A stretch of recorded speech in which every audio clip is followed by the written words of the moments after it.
Welcome. Thank you for coming to addressing LGBTQ from a Christian perspective.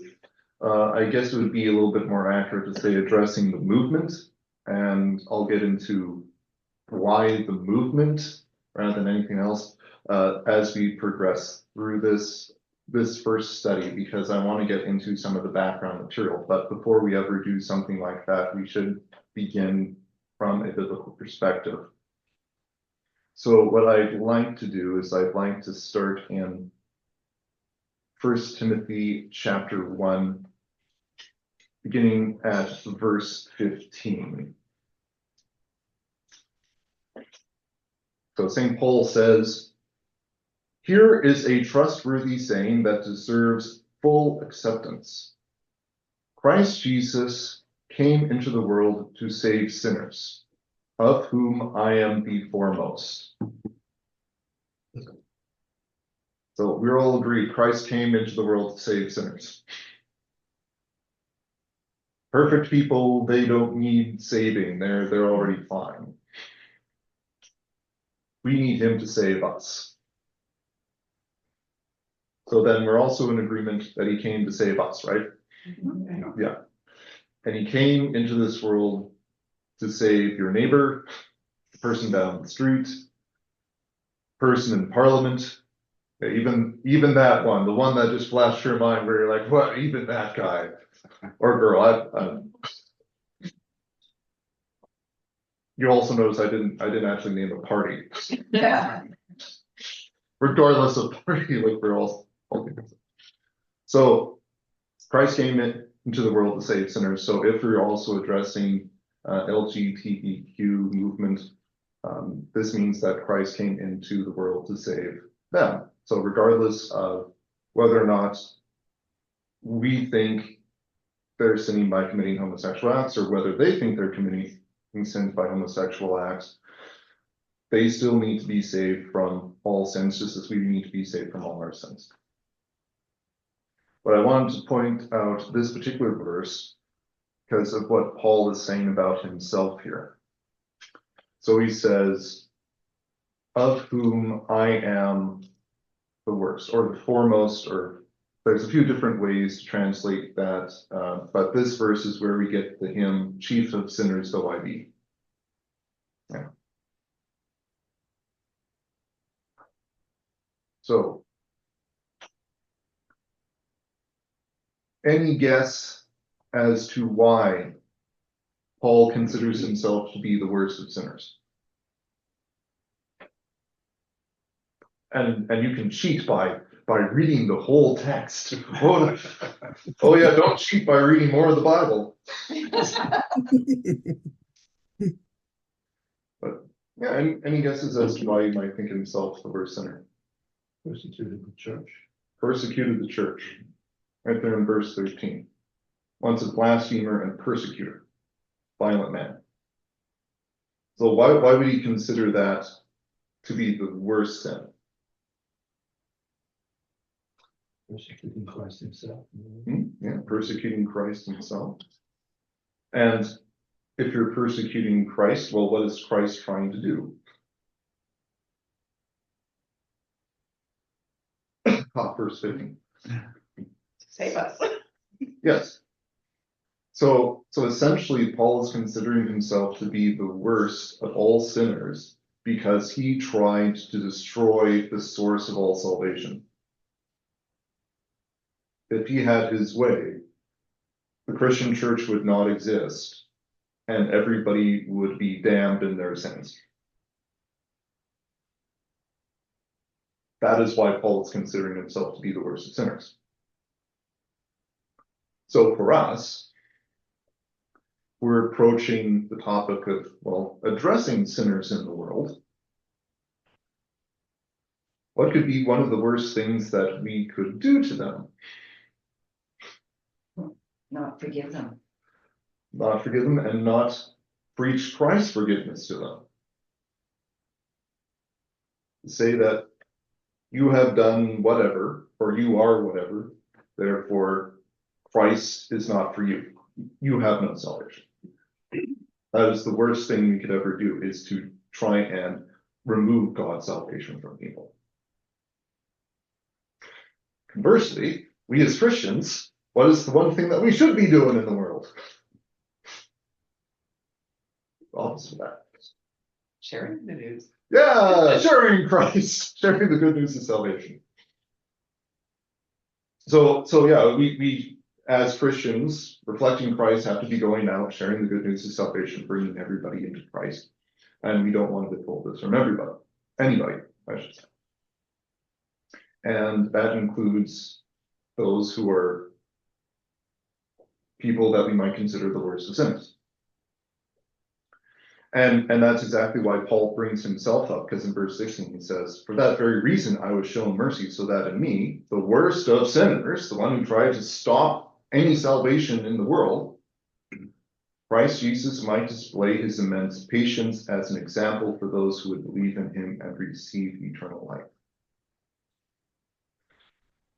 So Paul is saying, if I'm saved as the worst of sinners, then anybody can be saved, regardless of their sin.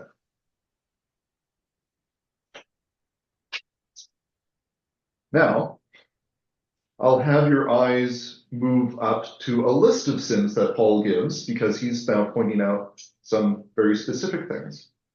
So in verse 9, Paul says, "We also know that the law is made not for the righteous, but for the lawbreakers, the rebels, the ungodly and sinful, the unholy, the irreligious, for those who kill their fathers or mothers, or murderers, for the sexually immoral, for those practicing homosexuality, for slave traders and liars and perjurers, and for whatever else is contrary to sound doctrine that conforms to the gospel concerning the glory of the blessed God which he entrusted to me." So, St. Paul said once confirming, you need to go and spread the good news to everyone. You want all people to be saved. It's actually immoral for you, as it was immoral for him, to withhold the good news of salvation, the good news of Christ from people. But we're still recognizing sins in the world, and one of these, as we're seeing in this verse, is the act of homosexuality. And I want to make it clear that I'm saying the action of homosexuality, as we'll be making distinctions as we go forward between actions and temptations and inclinations and stuff like that. What's in the head, what's in the heart, and what are you doing? And this is also fairly important for those who are in the LGBTQ community, because they're also making a lot of those distinctions, and distinctions in very different ways than us. But we need to also try and understand their language as we move forward. And I'll explain why they're speaking a different language today. But yes, we don't want to make homosexuality or any other different sexual orientation the unforgivable sin. Everybody needs to hear Christ and be saved. So I'll stop here right now. So any questions, comments? I have a comment. I'm sorry I came on late because I was on something else, but No worries. what I can see what you've listed here, but I don't know, is this an Acts or which? This is 1 Timothy chapter 1. Thank you. Yeah. But yeah, we're going to be moving away from this in a second or so, unless anybody else has something to say. No, okay.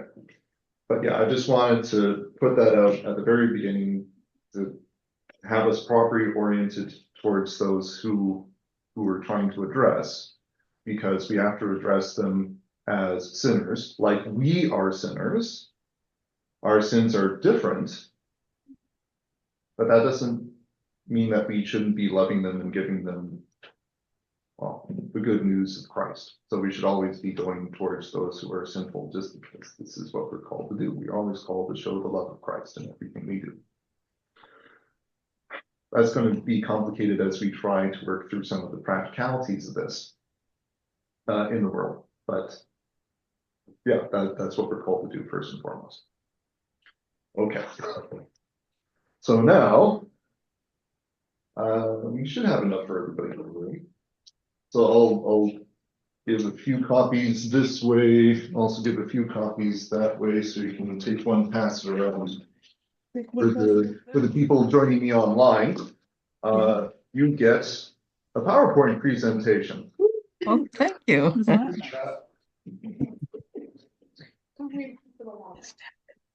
Yeah.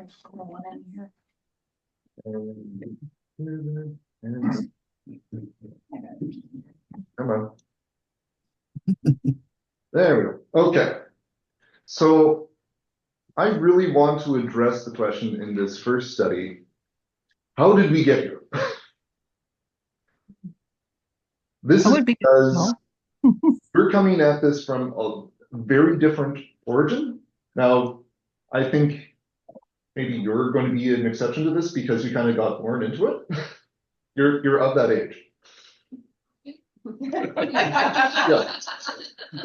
Oh, sorry.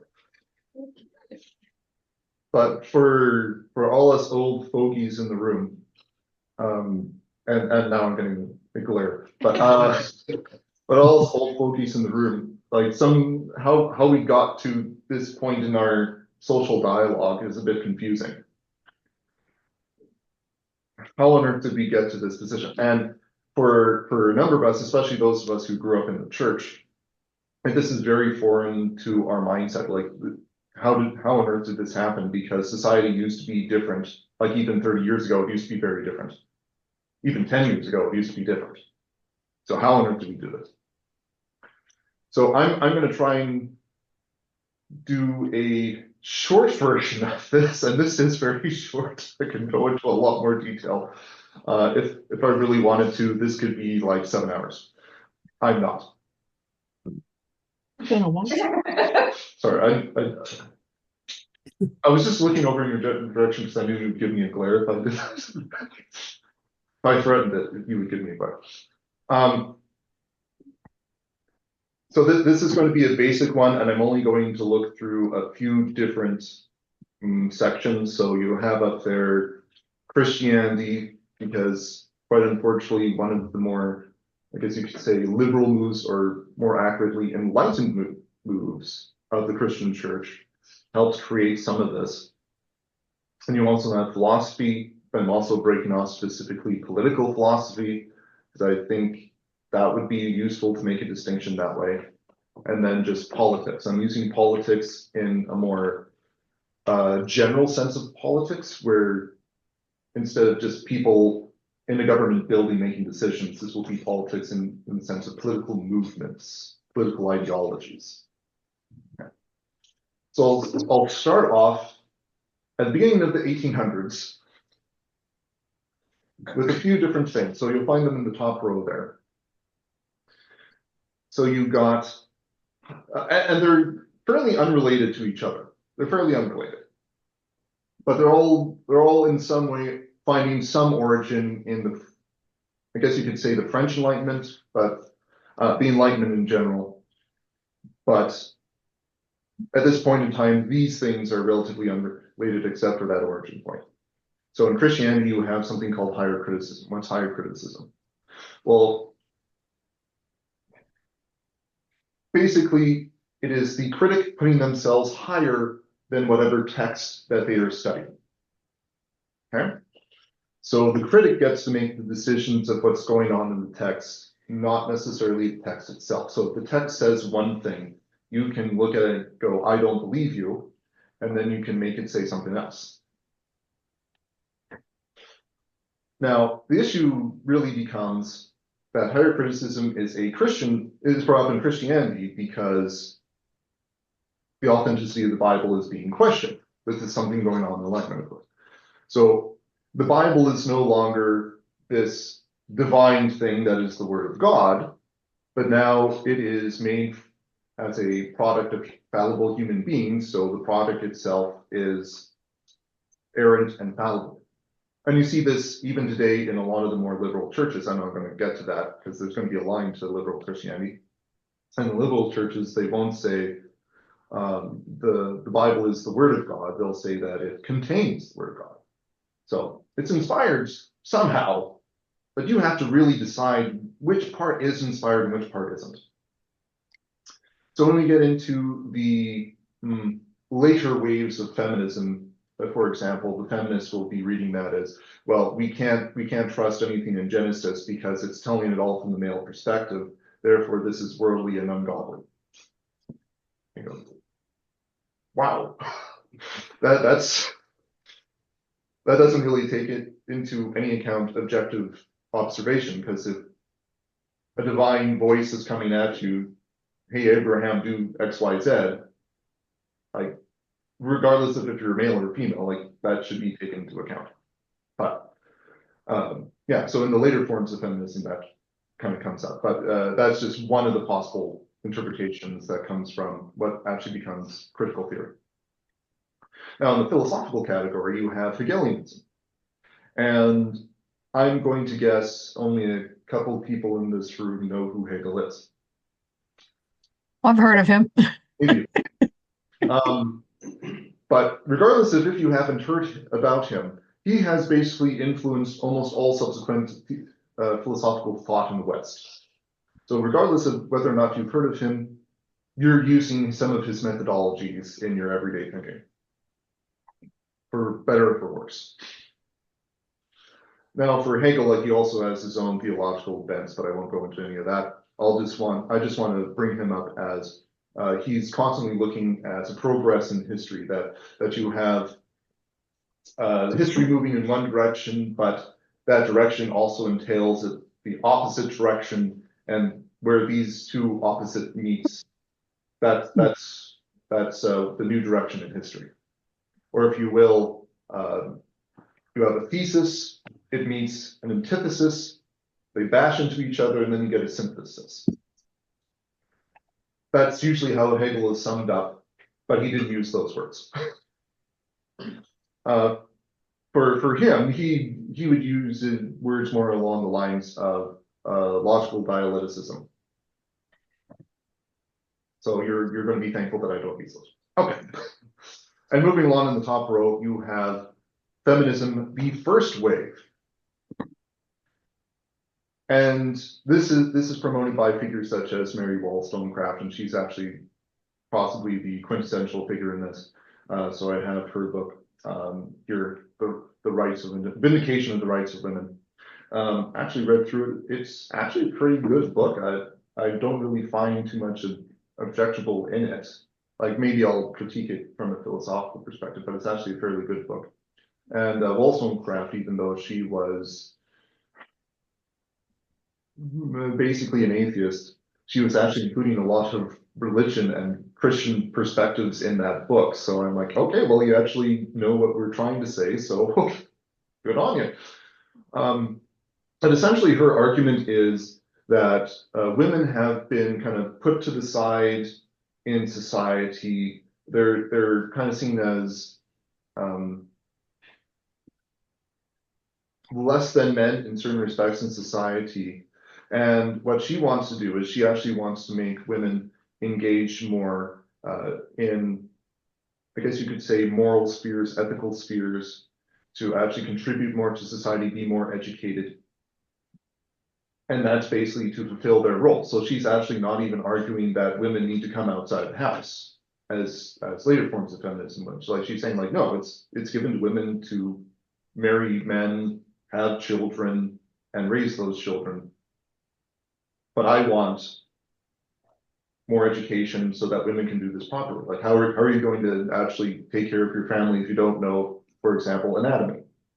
You need to know anatomy, how to do practice various medicine in order to help out your family.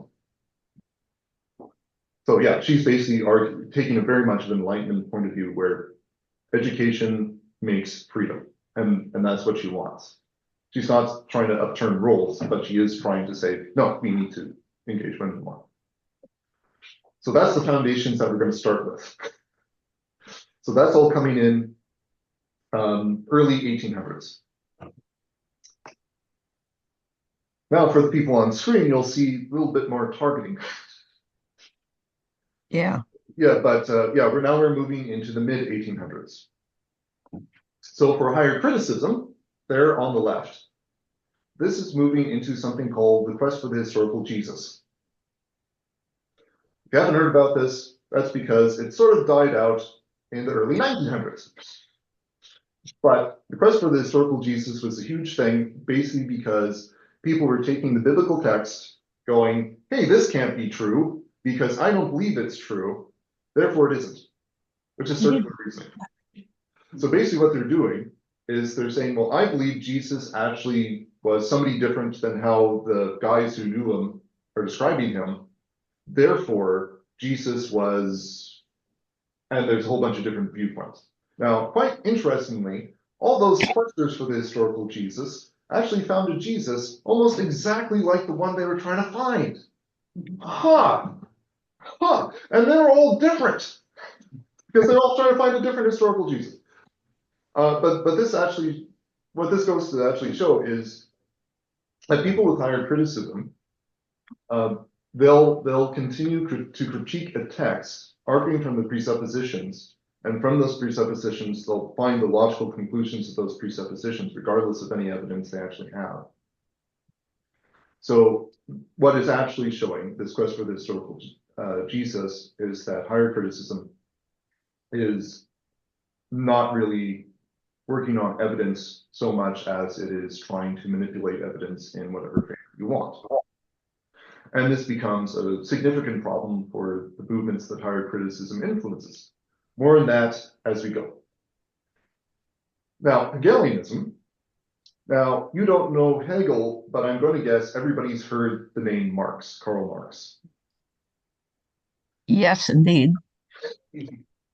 Because Marx himself is also a very big figure in philosophy, specifically political philosophy, but people trying to take the philosophy out of this just say that this is politics, and that's where you get an issue, because Marx could only contribute theories. He couldn't really contribute actual facts because you don't really have communist societies or Marxist communist societies in his day to actually observe.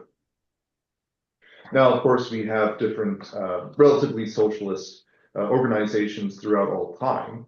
Like you could even argue from Acts chapter 2 that early Christianity had some sort of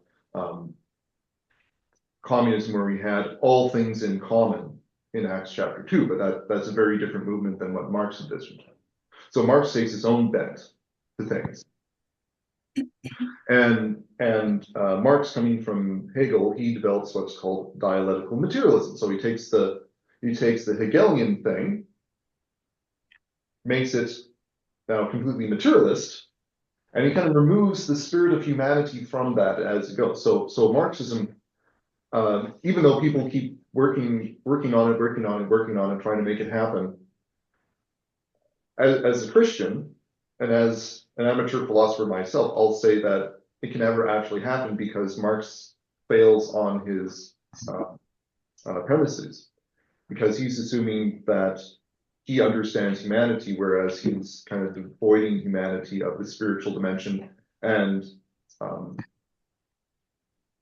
basically he isn't accounting for original sin, which is why you find a whole bunch of communist societies failing, or presumably failing. We would say that they would fail because they have to kill a lot of people because they don't account for original sin in the people who are now leading the new government, and they're just going to take out anybody they don't like. So, but within Marx's system, basically what he's trying to promote is materialism, and now society is materialistically bent. So there's two major classes. So you have the haves and the have-not, the haves and have-nots, and give whatever name you want to those, because there's a whole bunch in Marxist theory, but haves and have-nots. And Marxism says the haves are now oppressing the have-nots because not everything's equal. So what you need now is a revolution to put the have-nots into the haves category, and now everything should be hunky-dory, except now the haves are in the have-not category, at which point you just flipped the society, so now they're constantly in battle with each other. So this is a Marxist class struggle, where you will have different groups and they're always at odds with each other. Okay. Now, I'm going to include Gramscian Marxism in this. Now, you've heard Marx, you don't know who on earth Gramsci is, unless you're really looking into this. So Antonio Gramsci, he was writing early 1900s, but I'm going to include him in this talk for the 1800s. But basically, he was an Italian Marxist, wrote most of his tracts in prison, but he was incredibly influential in certain strains of Marxism because again, Marxists don't agree on anything, so they'll just go into a whole bunch of different strains. But Gramscian Marxism is trying to take the Marxist revolutionary concept and actually move it over to not materials per se, the economics, but move it over to culture. So now you don't have a class struggle based on economics, but you have a class struggle based on society and values. Yeah. So when we're talking about, oh, hey, what's going on with LGBTQ issues, and we find that they're trying to incorporate more LGBTQ figures in television or radio, internet, whatever it happens to be, anywhere. They're kind of taking a note from Gramscian Marxism, or if you will, cultural Marxism, where you're trying to take over the value system of your culture rather than the economics. Like you're not trying to take over the means of production, the wealth, but you're trying to take over the culture to try and dominate. Yeah. So keep in mind that's going on in the background somewhere. Okay. Now with the first wave feminism is actually still working fairly well. And from a Christian perspective, we don't really have anything to say against this. Like I've been speaking against hard criticism, I've been speaking against Marxism, but women's suffrage, yeah, I don't really have too much to say against that. Like the only possible thing would be now instead of family units voting, you would have men and women in those families voting. So there's possibilities of division within a household on a political scale. And that was one of the arguments at the time from women in late 1800s, early 1900s, that they didn't want the vote because that would divide their household.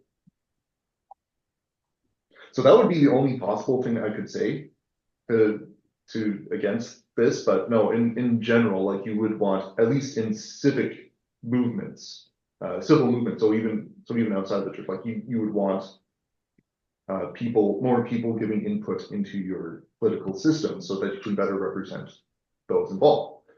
Like in our church, like in our congregation, we have women voting, and that's not a bad thing because you now have women who are giving their own perspectives into the church, and it actually even helps me understand, well, what do people want in the church, and how can I adapt to them? So again, like this isn't anything bad. So feminism, first wave, women's suffrage, like yeah, as Christians, I don't think we have anything really to object to this. You can try and nitpick here and there, but other than that. Okay. Now, unfortunately, we're going to be progressing to the 1940s and the 50s. So people on the screen, you can see how I'm very much targeting this. People who are looking at the charts right there in front of you, I'm sorry. It's going to be like there's part of me who wanted to just introduce this entire talk today as it's complicated, and it really is. So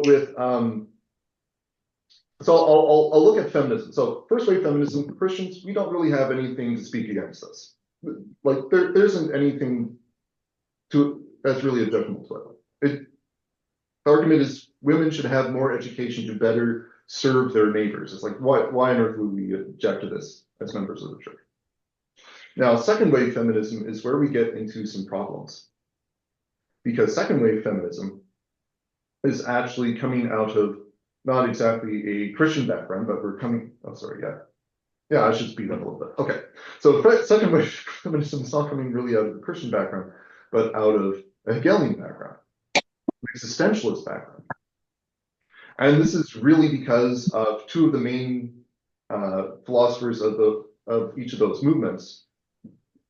From existentialism is Jean-Paul Sartre, who is in a relation, well, it's really hard to describe what they were in, but a relationship with Simone de Beauvoir, who was the figurehead of second wave feminism. What on earth are these things? Okay, so existentialism is also very complicated. I won't go into it. Sartre boils it down to one phrase, and it's being precedes essence. So now you perfectly understand, right? No, of course not. Okay, so to think of this practically, and in as concretely as I can really explain it, you exist. Okay, yeah, you exist. And now you have to choose who on earth you want to be. So who you get to be, in Sartre's mind, does not really connect with who you exist as. So for him, like he wouldn't necessarily be seeing your body as really directing who you are in society or anything like that, because you're not really your body, you're just this concept of being, this existence behind that.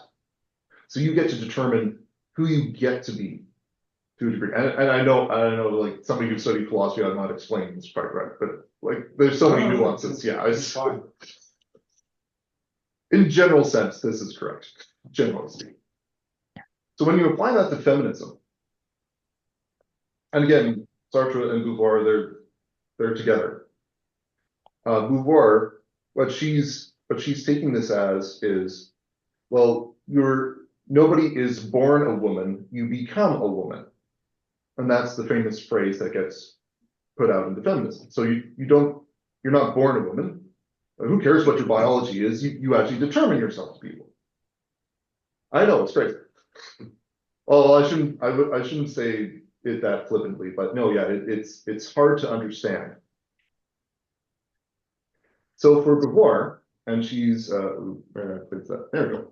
So she's writing in The Second Sex, which is the quintessential text for feminism, the second wave. Like I was kind of horrified reading through this book because she's saying women are oppressed by men, and you're like, oh yeah, well that's feminism, but not just men, but being wise, that's oppressive.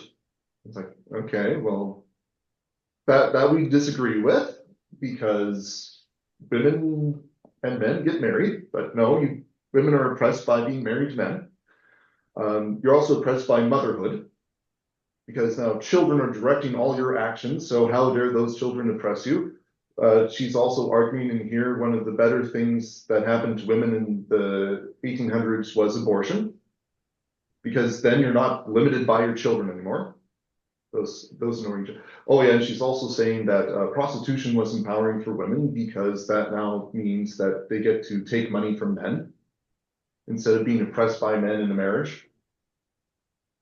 So they're not nailed down by a marriage. So she's saying prostitution's. She's not saying it's perfect, mind you, but she's saying that it's better than marriage. You get to be a free agent. Yeah. Essentially. She's also saying women are being oppressed by their own physiology because you just having the female body, like, oh no, that's directing your actions too much as women. Like this is horrible. And I think I can nail it down to a little bit more. Your hormones, she's saying, are too oppressive to women because that's directing how you think and act in certain situations. It's also making you attracted to men who are oppressing you. How dare your hormones and your physiology do that? So after reading this book, I'm like, just kind of this general evaluation before, it's like, you hate womanhood. Like what else is there? Like nothing else is particular to women that you're praising or hating. Like there's just nothing left. And to a degree, yeah. Because she says you aren't born a woman, you become a woman. So she's saying everything that's part and parcel with womanhood, that's your choice, but women don't have to choose that to be a woman. And you're like, I don't understand. Welcome to gender philosophy. Yes. So essentially, she's arguing to be free, women must try to exercise control or remove these things from you, which basically means that she's arguing that women need to be men in some fashion.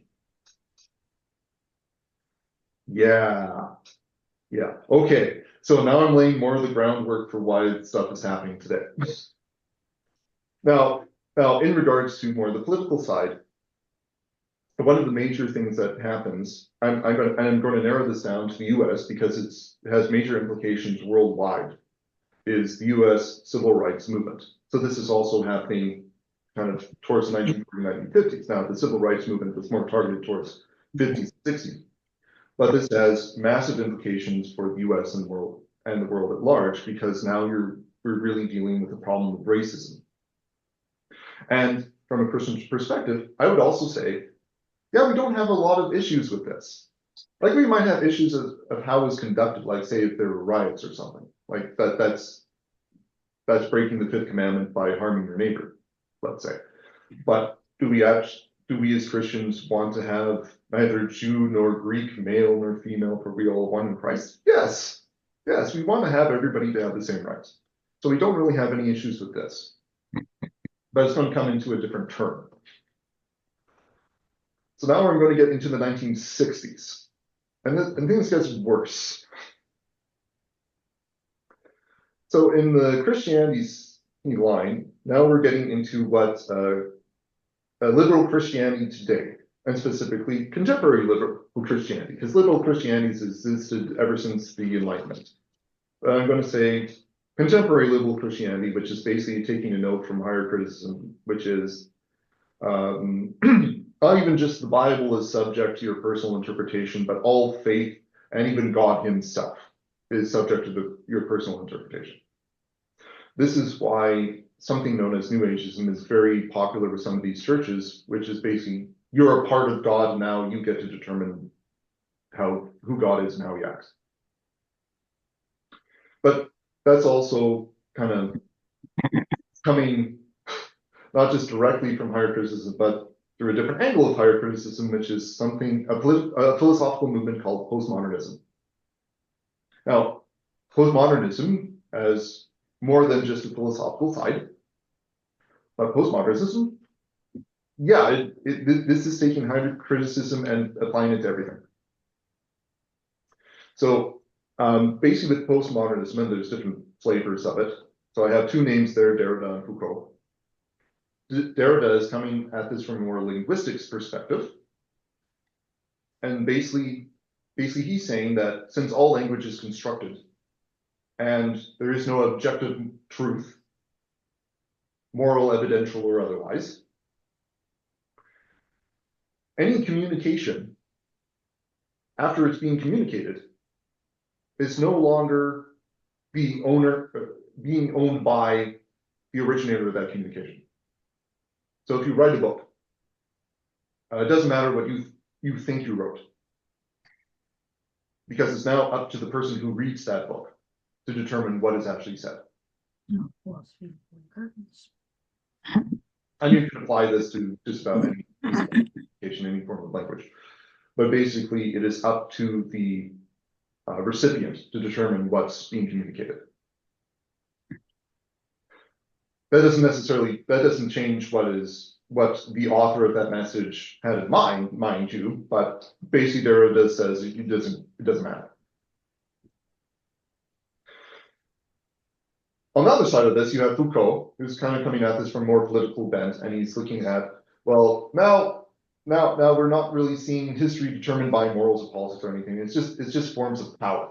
So you have to interpret everything in terms of power. So anybody who is anywhere is now in the form of power.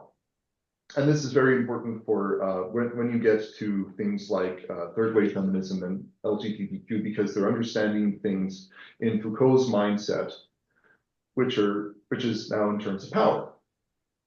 So if you're trying to enact certain ideas, you need power. You need to subvert power. Well, how do you do that? Well, you get it from a more Gramscian Marxist model, where you're now trying to dominate culture. Okay.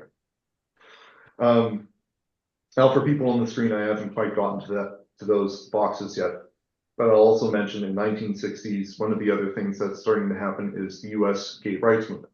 Yes, again, U.S. Because this is where things really pick up and move. Now, worldwide, since early 1900s, mid 1900s, you get a whole bunch of different homosexual groups being formed, and yeah, this is pretty well documented, but you don't really get LGBTQ until you get to the US gay rights movement. And particularly what happens following the 1969 Stonewall riots. Because this was where a whole bunch of male homosexuals, where they were targeted. And this led to a lot of sympathy from lesbians. Because before, gays and lesbians were at odds with each other. After this, the lesbians go, no, these people are oppressed like we are. Let's join forces. So that's where you get the original LGBT. Not Q, not plus, but LGBT. Because now the lesbians and the gays are joining forces in political activism. Okay. Now, the name LGBT doesn't come until 1980 or around 1988. But now the various different sexual orientations are coming together in agreement. And it was very weird trying to research this, because thanks to postmodernism and the change in language, people are now redefining terms. So whenever I'm trying to find out about the gay rights movement, they rewrote that to mean the LGBT movement, even though that term hadn't been invented yet. But when you read all the history about this online, they've rewritten the history. And that's because of postmodernism, because there's like, oh, well, that's what we meant way back then, even though we weren't saying it. It's like, no, you didn't. You changed it. Anyway, but now we're getting into 1980s. So 1980s and 1990s, this is where you're seeing LGBT now in a more cohesive manner. You're also getting something called intersectionality in 1989. And this is from the lesbian Black writer Kimberly Crenshaw. Crenshaw. I don't know what. I was so focused on trying to pronounce Kimberly right that I messed up Crenshaw. So intersectionality, what on earth is this? Well, it's basically where you're interpreting oppression in society based on differences. So she originally, I meant this more for race, but she, as a Black lesbian, is now also incorporating gender. Because not only can you be oppressed by your race, but she also feels marginalized in the Black community because of her sexual orientation. So now, everybody needs to be put in a smaller box. You can't just be Black, you can't just be gay, you have to be a different combination of all these things. So now you're making division upon division upon division, which is also useful for Gramscian Marxism, because now you're creating way more classes in order to struggle against each other. Yeah. And this is also useful for something called third wave feminism, which is coming from the second wave, from Marxism, and from postmodernism. And honestly, like I hadn't really done too much research about this particularly, except in the past couple months. But yeah, I thought that it would be like a big conspiracy theory to try and connect all these dots, because I knew all of them were there. But no, when I read the quintessential third wave feminist text, Gender Trouble by Judith Butler, like she just spells it out all out right at the beginning. And I'm like, oh, you're not even trying to hide this. Okay. I've been trying to hide feminism as Marxist now. Okay, interesting. But basically what's described here is that now we're coming at feminism from a different level, different angle entirely. And this really depends on linguistics, and it also depends on second wave feminism, dependent on existentialism. I know, I'm using a lot of isms. I know. It's complicated. It's all complicated. I'm trying to simplify this. Well, what's going on is that now, because you're not born a woman, you become a woman, and things are breaking down not just by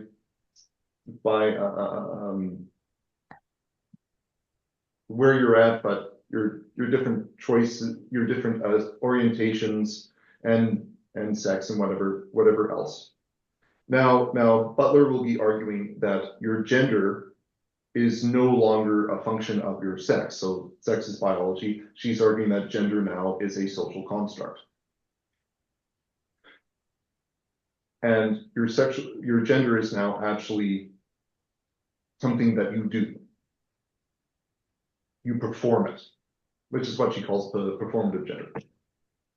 But yeah, it's basically that you're performing something. You're performing what you think a woman is, and that makes you now, and that's what a woman is. You're performing what you think a man is, and that's what makes a man. Now, her general argument is that men and women, historically, have had a huge range of different performative actions behind them. And anybody who's read the Bible will say, yeah, no doubt.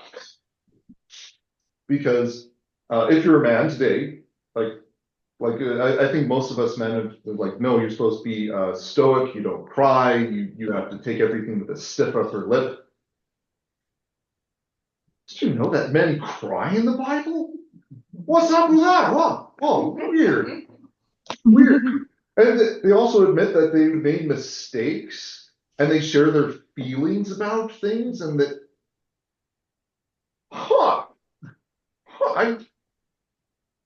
I never knew until I read this. Sorry. But yeah. So partly what Butler's actually going up against are the gender norms of the 1900s, because people had made them a little bit more streamlined and normative than they have historically.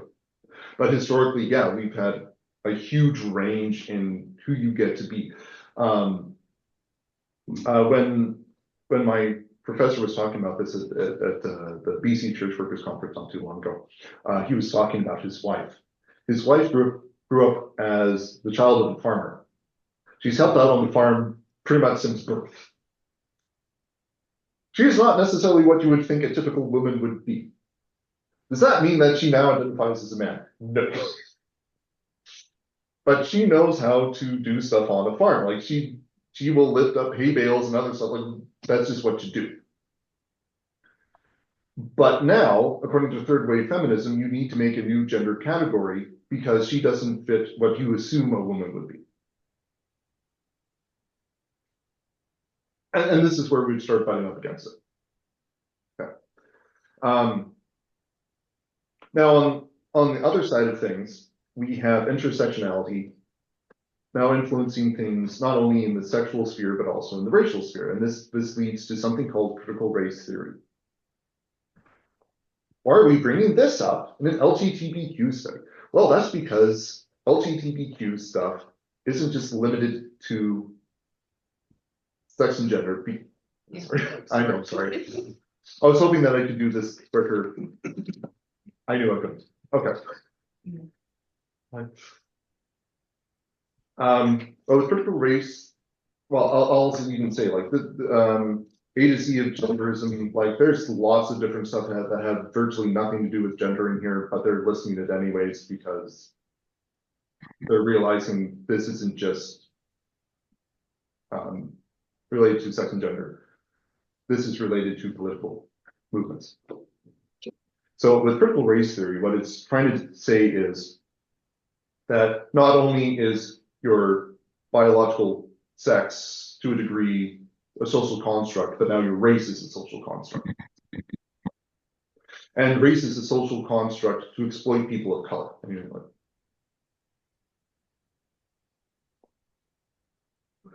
if it's a social construct, how can you exploit people of color? Because that's a social construct. Anyways, yeah, and that's one of the weird things with critical race theory is that they're kind of proposing things are social constructs, but how can they be social constructs if you have something physical to go off of them? And same thing with third wave feminism talking about gender.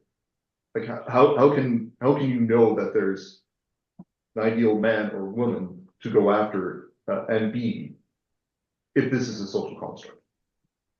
So that's why you have a whole bunch of iffiness. But anyways, with critical race theory, now you're getting into the idea that only people of a certain group, and for critical race theories, people of a racial group get to say what that group thinks or feels. So you as an outsider cannot say what that feels, what being, for example, Black feels like. You can't. And to a degree, we would actually agree with that because it's like, well, me personally, I did not grow up as a Black person, so how would I know their feelings about all these things? The issue comes in with, well, I as an outsider can observe a whole bunch of things, I can listen to a whole bunch of testimonials, and I can make value judgments based on everything that I've observed. Critical race theory says no, because there are limitations that therefore you can't make all those value judgments, only somebody within that community can. Okay. And now I'm coming down at last to the LGBTQ plus movement in the bottom right corner. Because this is coming from the LGBT, which is social activism. It's coming from critical race theory, which is defining things into groups of oppression. It's also coming from intersectionality. It's also coming from third wave feminism, making gender a construct. And this is why we're adding other letters to LGBT.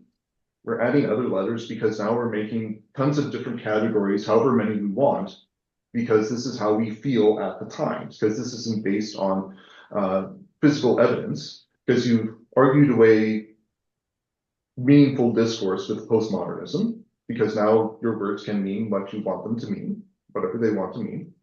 They can also affect physical reality based on third wave feminism, because your words get to determine what reality is. Intersectionality is also dividing things according to race and other things. So now you can be, based on whoever you are, you can now create genders based on race or body type or whatever it happens to be. And you now get the political ideation from critical race theory that if you are experiencing inequity, like if you're not getting as much as somebody else, this automatically means discrimination, regardless of evidential proof.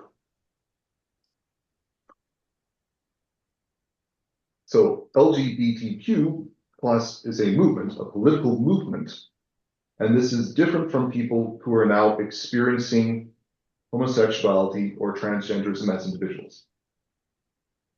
And that's the point I want to make, is that this is a political ideology. It is not the personal experiences of individuals, but people who are experiencing these things as individuals, these individual feelings and orientations, whatever else. Now they're being told by overarching political ideologues, you have to fit in these categories, because that's how they understand things. So people who are kind of coming into this or being exposed to it are now seeing sex and sexual orientation not as what we would, from growing from a Christian perspective, being born in the church, what we would understand sex to be. No, this is an expression of power and control.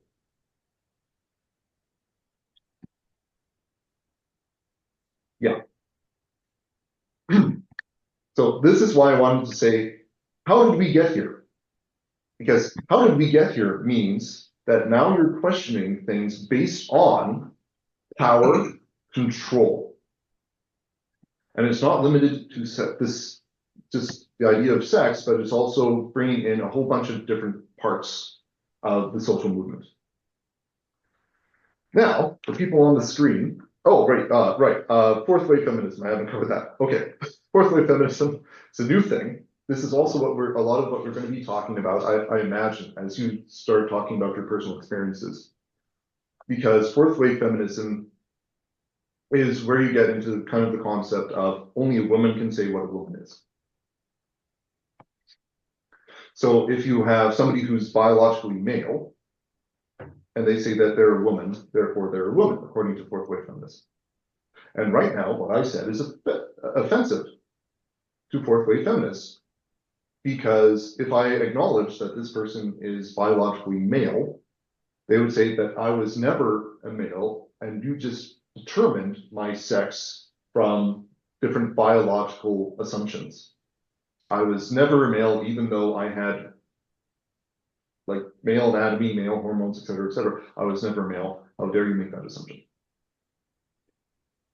I've heard people say that. I don't know if all fourth wave feminists would agree.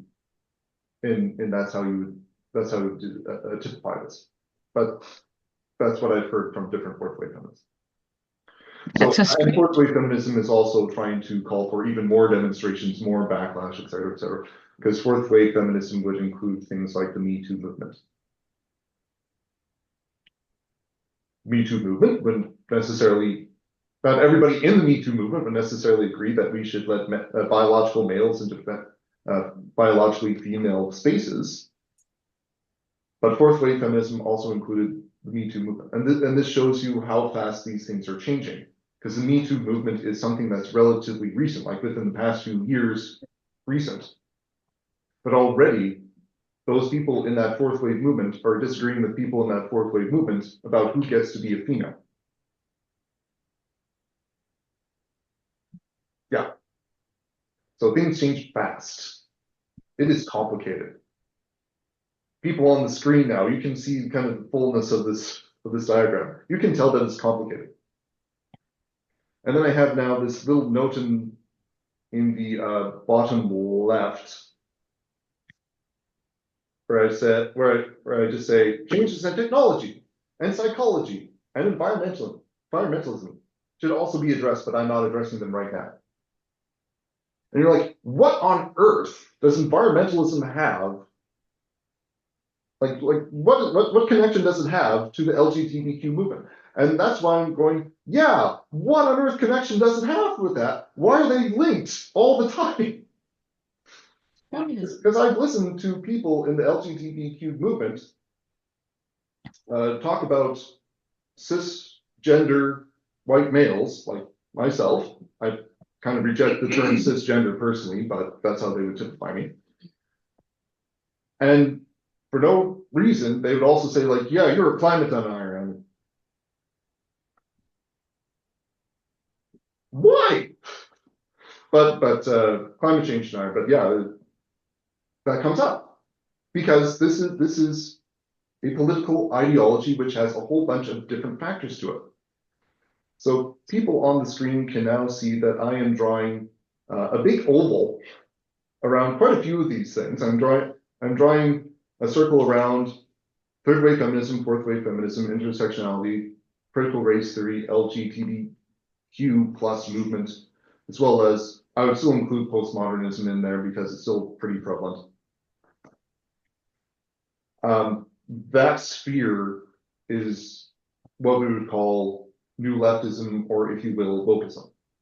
And people disagree on terminology. Yeah, everybody does, but we're seeing very much in society conglomeration of these things. Oh, Yeah. And new leftism, I made a note here saying that it includes radical environmentalism, so not just in general environmentalism. We've had environmentalists for centuries. I'm also going to be in agreement that, yeah, we need environmentalists. Like, I'm not going to deny that climate change is happening because we see pretty clearly from science that there's a big shift. We can discuss why it's happening, how fast it's progressing, how should we deal with it? Those are all questions up for debate. But the radical environmentalists will now put more emphasis on the environment than humans. That's more what's going on. But New Leftism also includes identity politics, because your identity is now a matter of your determination. This also includes things like, well, my identity is now my sexuality, because we're not just claiming that LGBTQ is, yeah, it's not just your sexuality, your sexual orientation, it's not just sex, it's power, and it's also your identity. Your sexual actions were not considered your identity before 1900. They're what you did, they're not who you were. Now they are who you are. Anyway, in part this is because of Freudian and Lacanian psychology. That's also really big in New Leftism. Why? Because that's who they like. This is a political choice. This is not a logical choice necessarily. Like, there's no logical necessity between, let's say, intersectionality and Lacanianism, but they put them together. Same thing as climate change and intersectionality. Those two don't really go together logically, but they're linked politically. I also have on here body positivity. Again, this is a weird one because we wouldn't necessarily disagree with body positivity being a bad thing, but it's been taken in weird directions. Also in here, it's in here with body positivity where they have the entry fat phobic, and you're like, what does that have to do with gender? Again, logically, nothing. Politically, yes, they're connected, and that's because we're making a whole bunch of different classes in society to struggle against. And one of these happened to be people who were trying to promote fat is beautiful. So you have a whole bunch of different images of fat people and fat promoters, fat lobbyists. I don't think they really said anything about fat being a bad word at all. I think they're trying to promote it. So I think I can still say, yeah, that was how they identified themselves as fat. But they were trying to say that fat is healthy, which no. And so they're saying fat phobic is anything to try and shame people for being fat, including doctors and doctors' advices.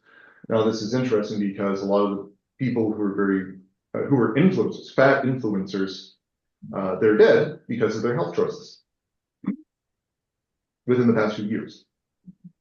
But that's Darwinism. Oh, that's a different can of worms right there that you just opened. I won't go into that.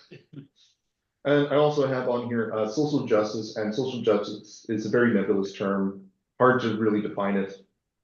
People define it in different ways, but I'm just using it as a broad term, and I'm including here things like microaggressions, because that didn't exist 20 years ago. Safe spaces that 20 years ago, if I said safe space, that's a very different thing. 5 years ago. Well, even 5 years ago, yeah. Because 20 years ago, if I said, like, do you have a safe space? And you're like, oh, you mean a panic room? Yeah.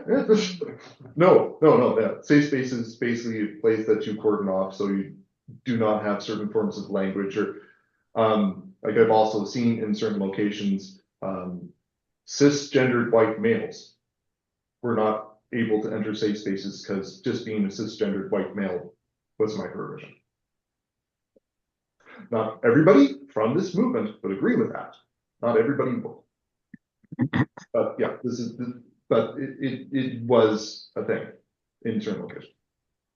Then we also have social bubbles, so you're also cordoning off places for people not to protest, which is actually a political thing and is actually unconstitutional in the United States and Canada, but they're still doing it. And et cetera, et cetera, et cetera. Like there's so much to really cover here that I'm already boring you, so I don't want to go too much further. But yeah, the bottom line is this is complicated, and this isn't limited to sexuality, sexual orientation. It is not. That is why I wanted to talk about it. Because if we try to address this as something that is relatively simple, we only have to talk to people where they're coming from as individuals with these certain sexual orientations, we're going to lose them. We're not going to properly communicate Christ to them because they still have a very huge network that they're drawing from. And this is, again, everywhere. Like I mentioned, like this is in all cultural spaces. You turn on the TV, there has to be like bare minimum one non-heterosexual couple somewhere. Well, maybe not even couple, maybe just individual or group of people. Like this is just everywhere. This is almost required for most programs nowadays. Okay. So this is top down. I want us to be aware of this. This will have some factors going forth in future discussions. But we're not going to be really discussing this. We're not going to be changing this. Like this would require us to change all of society. That's not happening. So we're now going to talk about the individuals. Now the individuals, most of them won't know this is going on. I'll ask every single person in this room. Okay. And online. Did you know this was going on? Okay, yes. I have one yes. I have one maybe. Some hints. Some hints. Yes. Yeah. And this is me being, and I will admit it, I am fairly ignorant of all their literature. So this is just a smidgen of what you would actually account. Yeah. So if you're talking to somebody who's in the LGBTQ plus movement, odds are they won't know this is going on. They just won't. So for clarification, are you saying if we're talking to someone who individually is gay or trans, or Yes. whether they're activists within the movement? Well, I would even say activist to a degree, but basically somebody who's gay or trans, bisexual, queer, like somebody who would be claimed to be part of this movement, but not necessarily actively politically affiliated. Yeah, yeah. So I think a lot of our discussions will now, like going forward, like off the recording, because I only want to record like some of this lecture style stuff because I don't want anybody's experiences or any individual to be compromised or in any way. I think a lot of our discussions will be targeted more towards adolescence than anything else, just because that's where a lot of this is being, this political battle is being fought. Because if you go downtown, if you hear people say like we want to try to address the subject or make laws from a traditional view, then a lot of those signs will go up like you're trying to kill transgender kids, something to that effect. So that's a political statement. They're trying to use that transgender children as political pawns. And I'm sorry, I actually do really mean that because they're trying to promote this without actually really talking with those individuals. So if we're going forth, like, yeah, we have to recognize we're talking about individuals, we're talking about real people, and those real people won't know all of this. We can know all of this. We can try to address this. We can try to see all these things going on behind the scenes, but yeah, the people we're going to be talking to won't necessarily know. Okay, so for people on the screen, you can see these statistics. I need to write these for the people in the room. So right here on the screen, there's a chart here. Oh, I need to turn.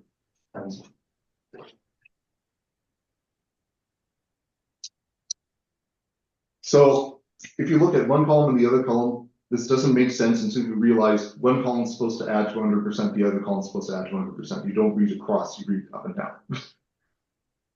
When I was trying to read that, it made no sense. So this is from Statistics Canada. So about 58%, okay, 50% of LGBTQ Oh, I keep doing that. I keep reversing them. BT. 58% of them are between 15 to 35 years of age. Now, there's no statistics from Statistics Canada of anybody below 15 years of age. So if we're counting from between 15 years to, well, however long until you're alive, however long you're alive, 58% are occurring in that age range. Again, we're not counting anything below that. So you can even just say below 35. About 58%.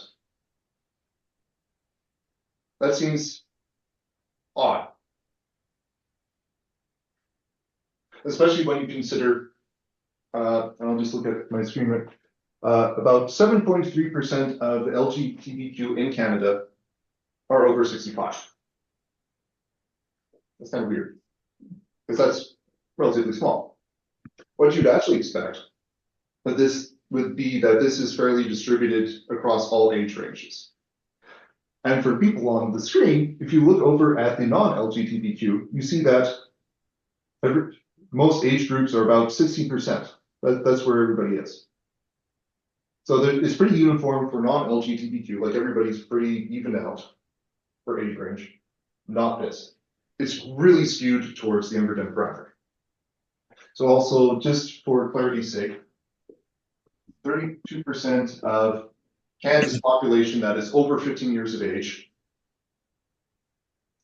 is So so 32% Canadian population over 15 years of age is below 35 years of age, which is really confusing to say. So I'll just go like this. This is a huge deviation. So this is total population, this is LGBTQ population. So we see younger people are way more skewed towards that. Why?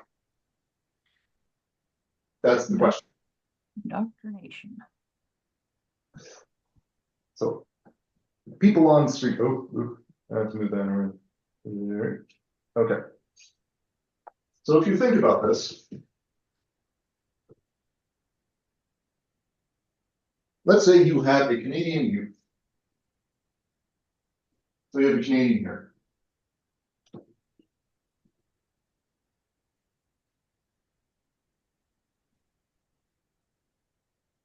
What might be influencing them? School, Um, schooling. I'll go school. Considering the age range, I'll also go university. What other things might be influencing them? Social media. Social media. Social media. Where did I put that? I put that up here. Okay. Social media. People online, you can see this. No helping. I'm writing this for the people in the room. Television. Peers. Peers. So I'll go friends, because a lot of the peers will be. Because a lot of the peers will be in the school, university. But yeah, there's different there's social groups that they'll be part of. Social media will also have a lot of those groups. But if we're having friends there, we'll also have family. Family will be important. TV. Yep, television. Let's also include their movies. The various forms of media, their entertainment. Advertising. Oh, actually, that was one that I didn't have there. That's also very important. That's actually the television is for. Why I don't watch it. Like, what do you mean? What do you mean with my G.I. Joes, my Transformers, and like you're just telling me that that's advertising, that Hasbro actually canceled shows because they couldn't sell enough toys? Huh? No. Sorry. Well, I was saying gay pride events. I or will, pride events? I'll say, When you see the number of people that attend, I'll, That's not on your list. well, I don't want to necessarily say pride events, because that's pretty specific. Because we could say that any of these things, like they're not necessarily used to promote LGBTQ, but they can be used. So let's say, Gatherings. yeah, social gatherings, like big social gatherings.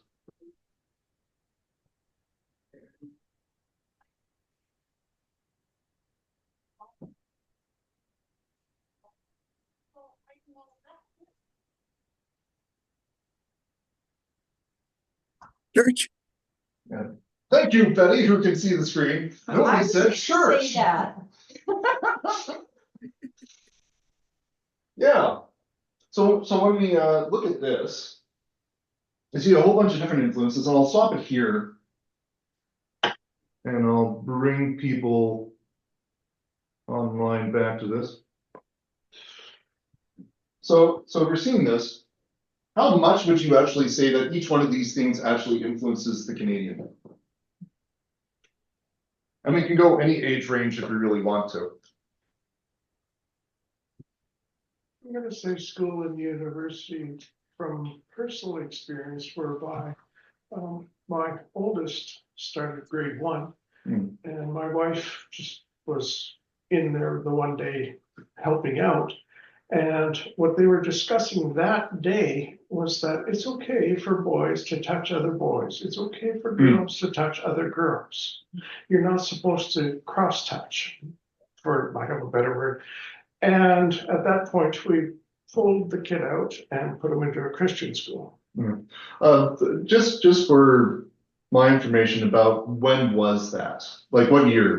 The boy is 37 now.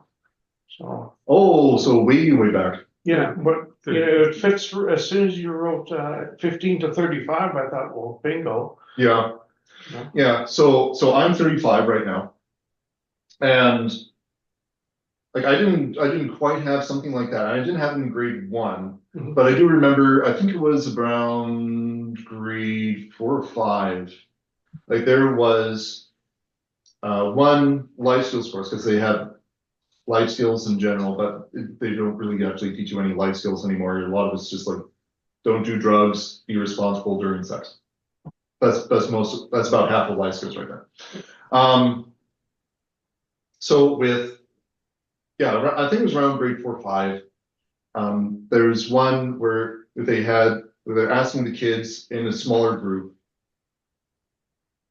do you think it's okay to be homosexual?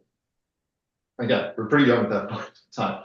Now, for me, I'm like, well, if people want to make their own choices, why not? And so I was the only one, and I think the first one to stand on yes, because there was yes, no, and maybe. And then I'm like, wait a second. But if that's true, then why does God say that not to be homosexual in the Bible? Well, I guess, well, maybe there is something wrong with it. So then I assumed maybe. And then I don't know what was going on in the room. I can't remember what anybody was saying. And then I was like thinking it over to myself. I was like, no, well, if God says that it's wrong, then it must actually be wrong. So then I'm going to say, well, no. And then I was the only one in the no. There was quite a few in the maybe, and there was a few in the yes. And now I was the only one in the no. And then so the teacher was like, no. And she's like, so you say no, and you're the only one. And I'm like, yes. Me being me, even back then, like I didn't care. Like I'll be the only one. Everybody else is wrong. I don't care.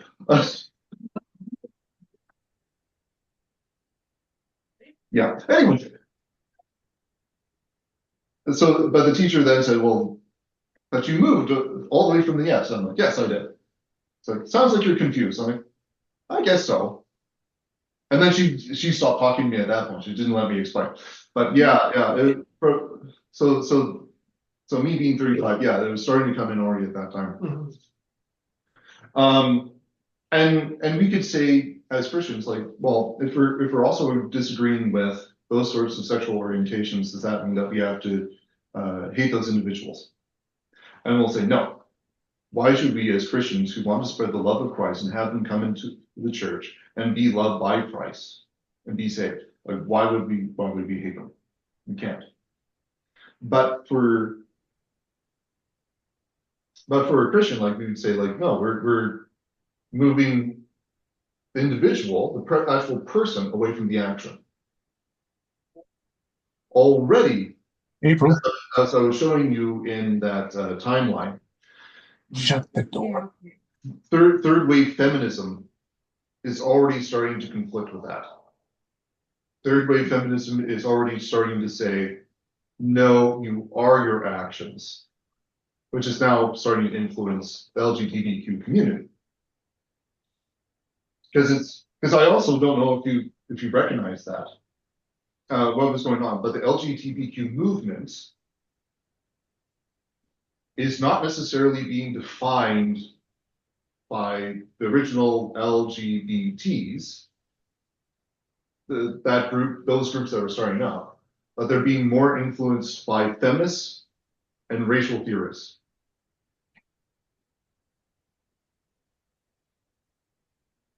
Didn't think we'd have the LGBTQ movement basically defined by feminism, did you? No, the feminists are why we're here, which is weird because we as Christians can agree with the first wave feminists, but we don't agree with the later ones. In part, that's because Simone de Beauvoir, like, she was a very outspoken atheist. But she was one who was really essential for second wave feminism. Yeah. But yeah, you can actually map it out that most of those theorists in feminism and racial theory, like, you can actually see that the primary figureheads of those groups are actually atheists. Outspokenly so. But not a coincidence. No. And quite honestly, like, this is also one of the issues with higher criticism, because higher criticism is basically cultivating, which started out as a Christian group where they're basically cutting apart the Old Testament. Those guys basically became atheists or agnostics. The best you can get are deists, which are philosophical Christians. Where they're agreeing that there is a God, but he's not the God of the Bible. Like the founding fathers in the US. Jefferson made his own New Testament by cutting out everything except Jesus' moral teachings. Basically, any reference to anything supernatural or whatever. Yeah, exactly. What I find quite interesting or astonishing is that the whole thing looks like a fun. It's almost like a gravity in the whole thing. That's starting from these upper levels. It's almost like a necessity or something like that. Almost like the only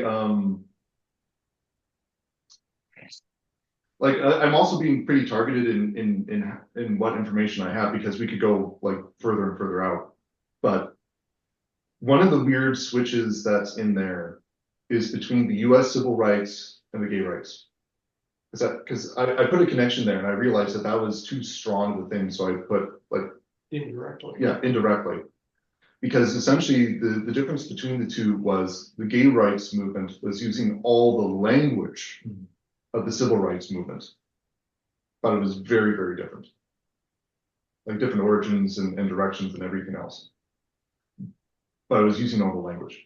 And you can see right now, like in the United States more specifically, as people are trying to deal with the new leftism, wokeism in general, they're realizing that the LGBTQ movement are using all the documents that were created, like the legal documents created from the US civil rights movement, and now saying, well, these now pertain to my specific gender class. So now that I'm a, I don't know, some very, very, very specific gender now, which is,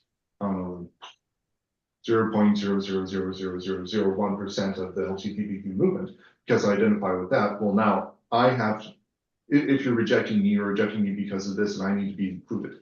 So you need more representation of people with my sexual orientation and whatever group. So there's a weird crossover with that one, but yeah, other than that, like there's things devolve.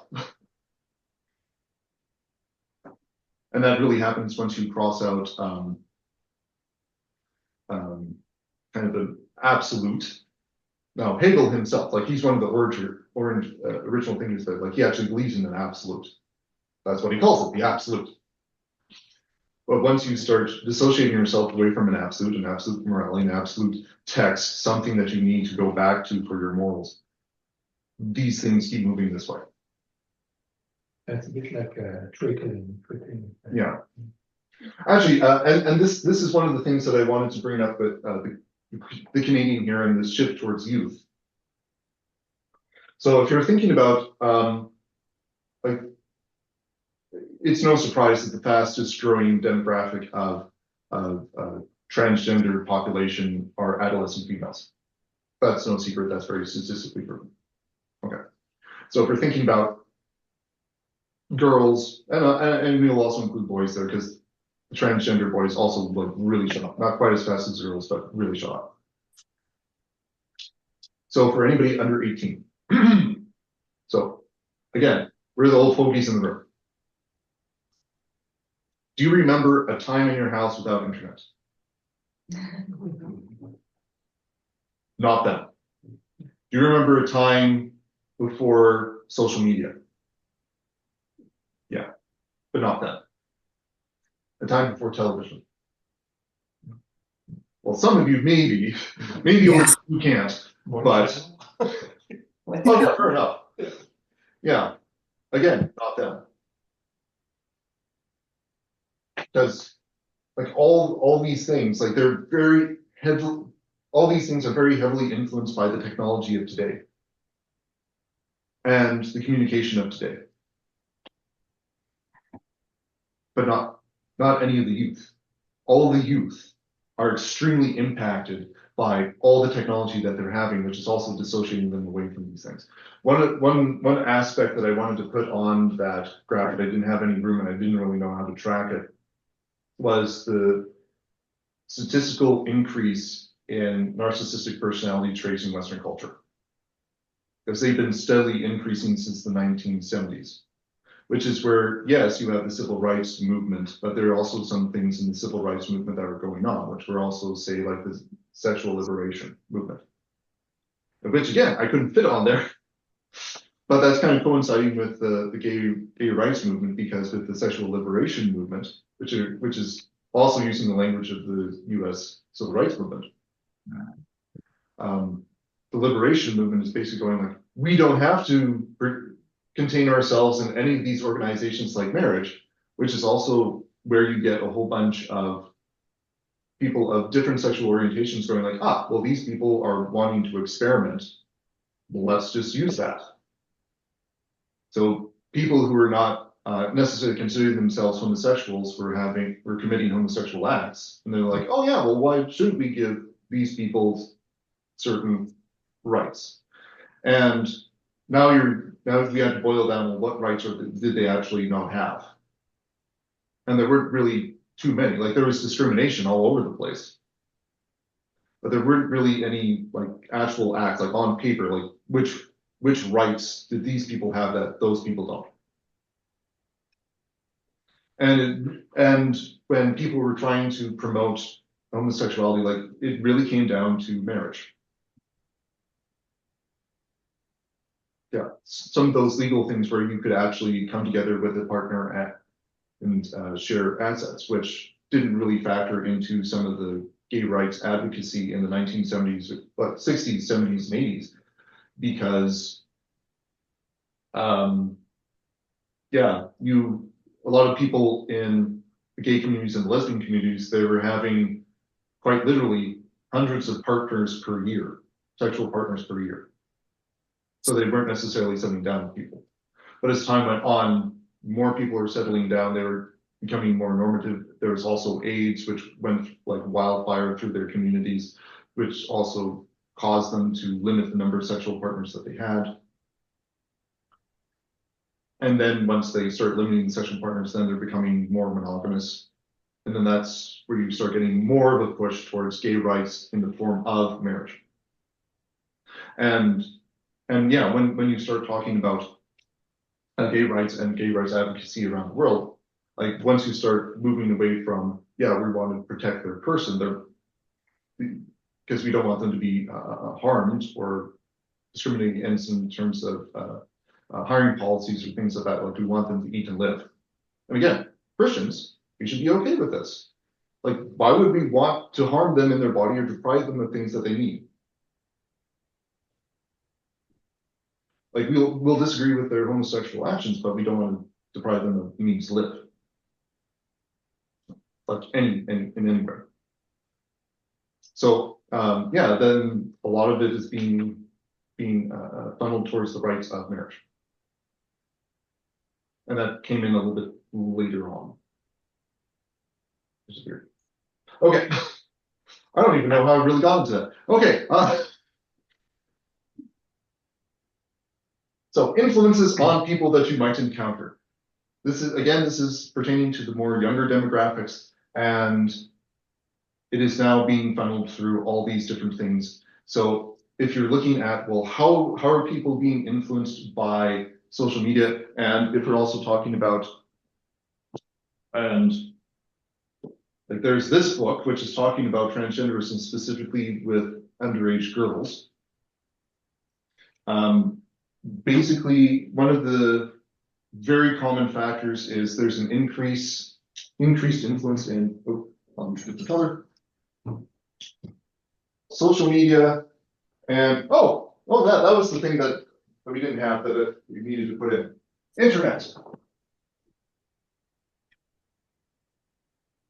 Universal influence on people with a transgender craze in adolescence. At least in United States, Canada. Basically, developed Western world. And this is because this is a for transgenderism anyways. Not necessarily, like this is not really going to apply to homosexuality, but it will apply to transgenderism. That this is very much social influence. And this is also why you get things like queer. So queer, what that word has meant and what it represents has changed very much in the past 50 years.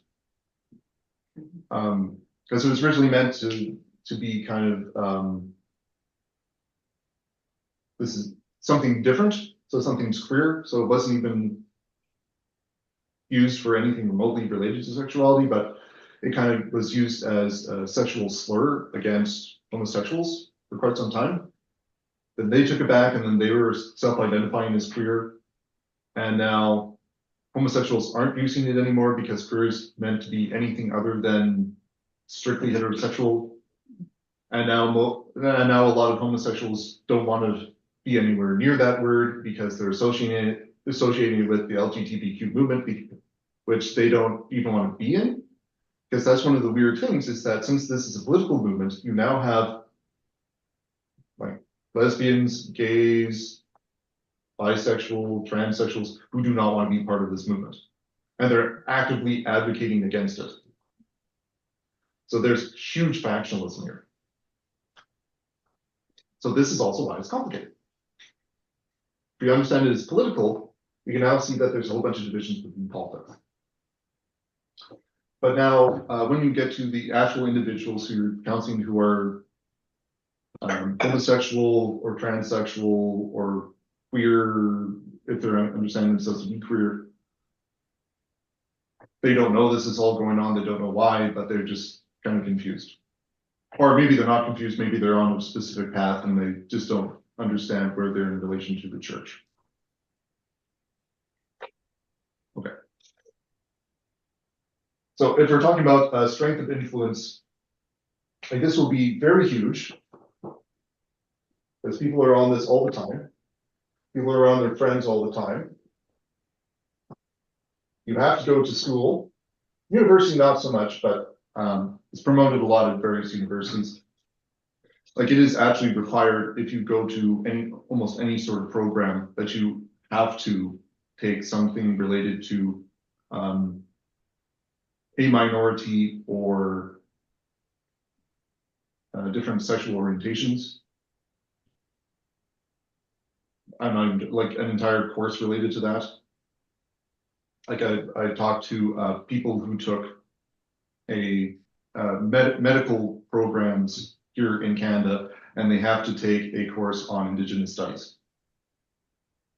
Because the rationale is, oh, well, they're marginalized at hospitals. And the person I was talking to was like, well, maybe, but the number one group that is actually being marginalized are the poor.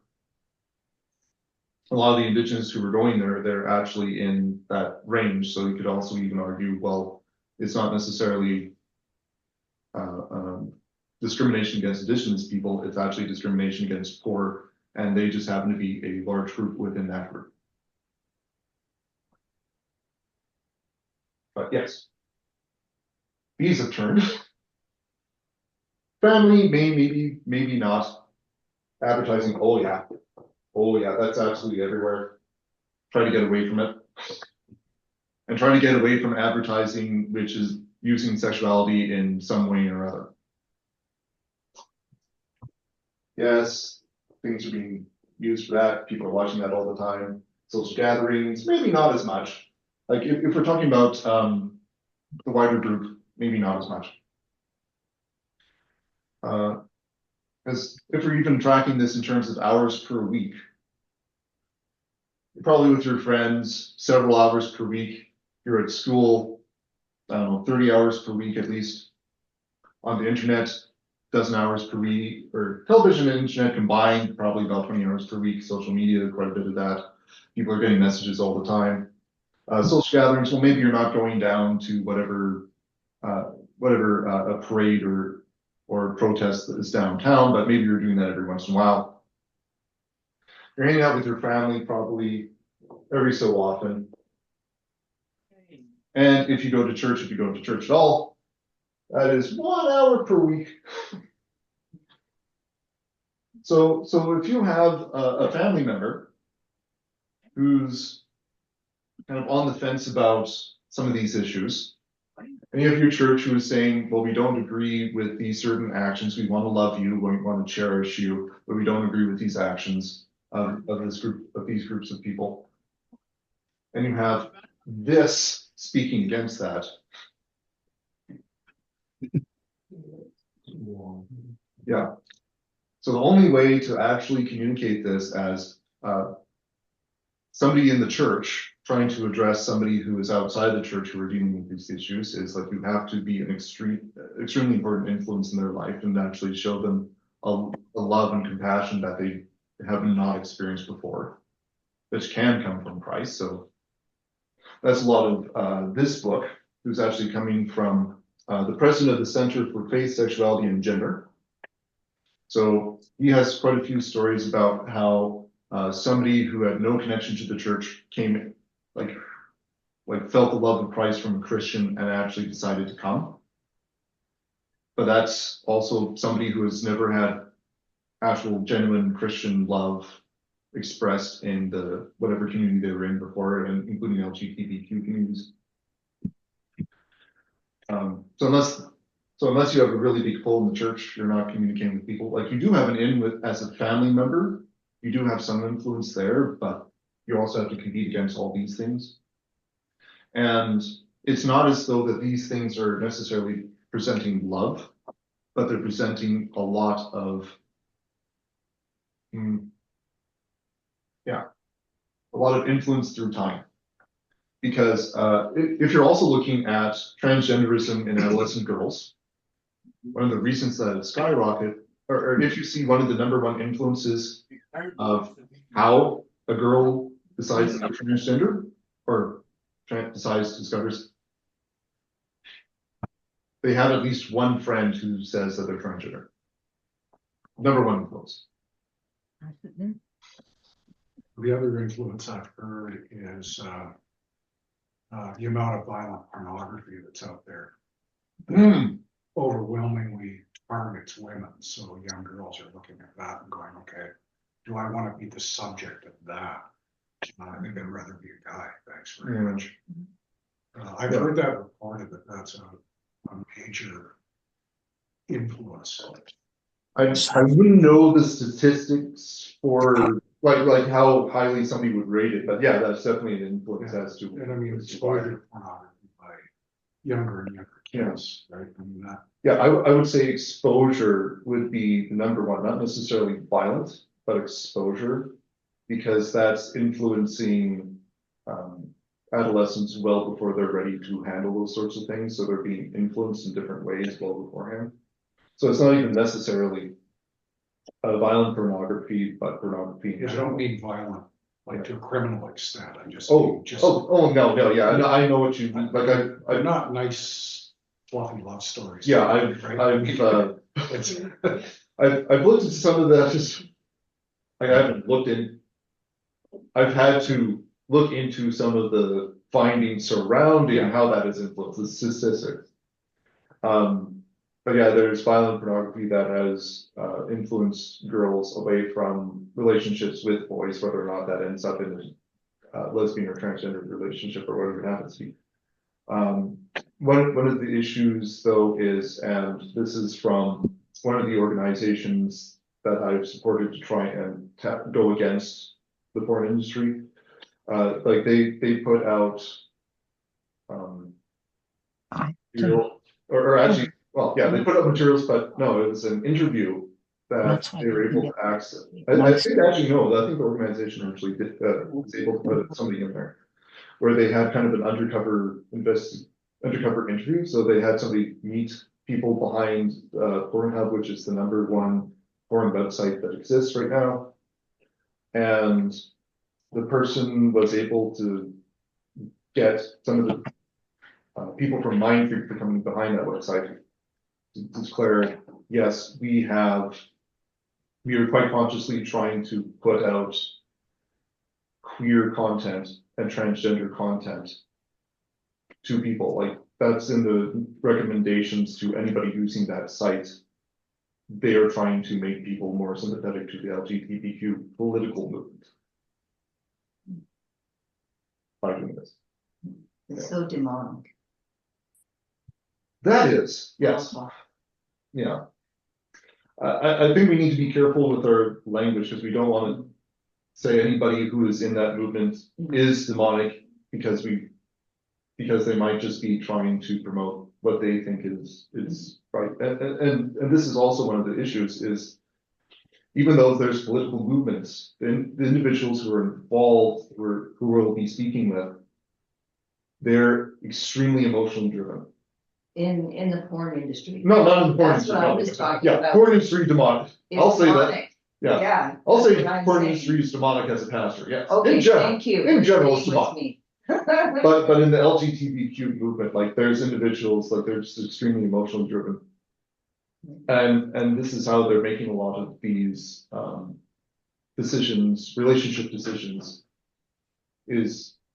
This is emotionally based. Like as I was trying to discuss with some of the background where they're going with intersectional identity, where they're trying to discover identity, where they're trying to determine who they are, who they like, et cetera, et cetera. Like this is very emotionally based. So if they're trying to construct a gender identity, that's going to be more emotionally based, in fact, than evidentialist based, because they're not necessarily looking to their body; they're looking to what they feel. Okay. But I've been talking a lot. I've been trying to address a lot. So we got the tops down. Intellectual movement, we got kind of a little bit more of the bottom up. This is where people are at, especially adolescents. They haven't existed in the environment that you have, so they're all getting a lot of their information from a whole bunch of different directions, and a lot of it isn't friends, family, or church. Yeah, and I also began with, we really need to pray and love these individuals. Okay. So I think this is a good place to leave off the recording, and as I predicted, it went much longer than I had hoped. But I want to turn off the recording now so that we can have a private conversation, especially with any of your experiences.